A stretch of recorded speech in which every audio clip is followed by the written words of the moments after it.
Member Collins for putting these hearings together, and thank the panel for coming.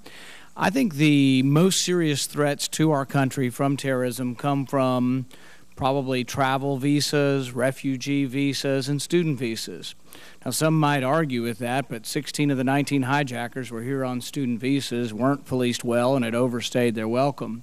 I'm still concerned we may not have figured out and are doing a good enough job on these problems. I believe we continue to have security breaches, and I think there are two possibilities. We could say, well, there's so many people visiting that we'll have these breaches, it's inevitable, we'll have a certain amount. Or you could say that maybe we're inundated with information and that it's our philosophy that's mistaken. Perhaps it's that our philosophy is that everyone is potentially a terrorist and everyone has an equal chance of being a terrorist. I think if you take that philosophy, you inundate yourself with information, so much information you'll never get through it. Nobody can talk to each other because you're just you're wallowing in electronic and paper information, and you can't get to who the people are, which would really require, good police work. We had the head of the TSA here last week, and the head of the TSA, after we showed him the outrage, and he's got to be reading the newspaper, the outrage over patting down these children, said he was changing his procedure. But then he sends me a rather curt note and says, well, an 8-year-old had a bomb in Afghanistan.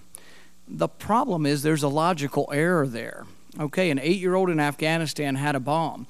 What does that have to do with an 8-year-old or a 6-year-old in Bowling Green? Absolutely nothing. They're the same age, but that's not a risk factor, and age isn't a risk factor. It's where this girl lived, how she grew up. It's sort of like telling me that if an 8-year-old in Afghanistan sacrifices a goat, that we now have to be worried about kids sacrificing goats at 8 in America. They have nothing to do with each other, but that's the logic. But it's this universal approach that everyone's the same and everyone's an equal threat. But I think it makes us less safe, but it makes us more insulted.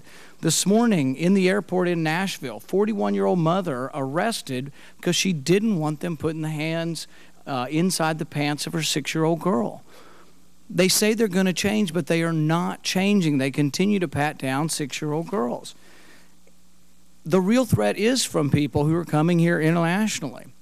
So here we get to the situation in Bowling Green. I compliment the FBI and our local law enforcement for doing a good job. But I think this person was only caught because an informant tipped him off, and then we finally started looking, and eventually we looked through a database that we hadn't been looking through. Chairman Lieberman remarks that this is from the FBI database. Why wasn't this going on? I mean, why does it take an informant to find somebody for us to do our job? Do we need to replace people who aren't doing their job? It sounds like no one thought this through, that you had to be tipped off by an informant, and then you're like, oh my goodness, we let a terrorist in. But it gets back to the universal versus the specific. Why can't we search everybody? Why don't we know everybody's background? Because we've let 60,000 Iraqis in here in the last 3 years. It's a policy question. Why do you admit 60,000 people? Now, here's the point. People will argue, well, it's dangerous over there.